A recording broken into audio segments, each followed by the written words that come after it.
बसंत पंचमी 2026 कथा। माघ मास की शुक्ल पक्ष की पंचमी को पूरे भारत में बसंत पंचमी का त्योहार बड़े ही उल्लास के साथ मनाया जाता है। यह दिन है ज्ञान, संगीत और कला की देवी माँ सरस्वती की आराधना का। लेकिन क्या आप जानते हैं कि माँ सरस्वती का प्राकट्य कैसे हुआ और क्यों भगवान श्री कृष्ण ने उन्हें सबसे पहले पूजा था?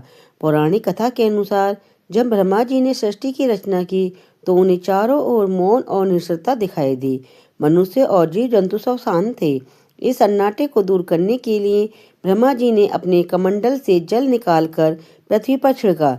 जल छिड़कते ही एक अद्भुत शक्ति प्रकट हुई।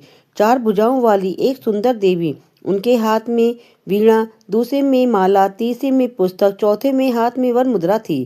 ब्रह्मा जी ने उन्होंने सरस्वती पुकारा।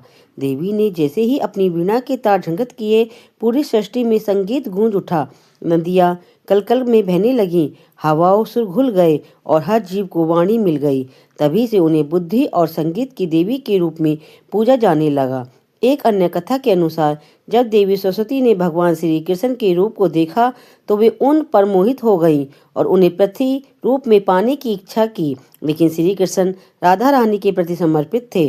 सरस्वती जी को प्रसन्न करने के लिए उन्हें वरदान दिया कि आज से आप माघ शुक्ल पंचमी को पूरा विश्व तुम्हारी विद्या और ज्ञान की देवी के रूप में पूजा करेगा। स्वयं भगवान कृष्ण ने सबसे पहले उनकी पूजा की। तब से यह परंपरा चली आ रही है। माँ सरस्वती के बारे में देश के अलग अलग हिस्सों में अलग अलग मान्यताएं हैं। पश्चिमी भारत में उन्हें भगवान सूर्य की पुत्री माना जाता है और कार्तिकेय जी के साथ उनका विवाह जोड़ा जाता है। वहीं पूर्वी भारत में उन्हें माता पार्वती की पुत्री माना जाता है। मान्यता है कि इस पावन कथा को सुनने मात्र से देवी सरस्वती का आशीर्वाद प्राप्त होता है और बुद्धि प्रखर होती है। बता दें, बसंत पंचमी का यह पावन दिन हमें याद दिलाता है कि जीवन में धन दौलत से भी ऊपर विद्या और संस्कारों का स्थान है।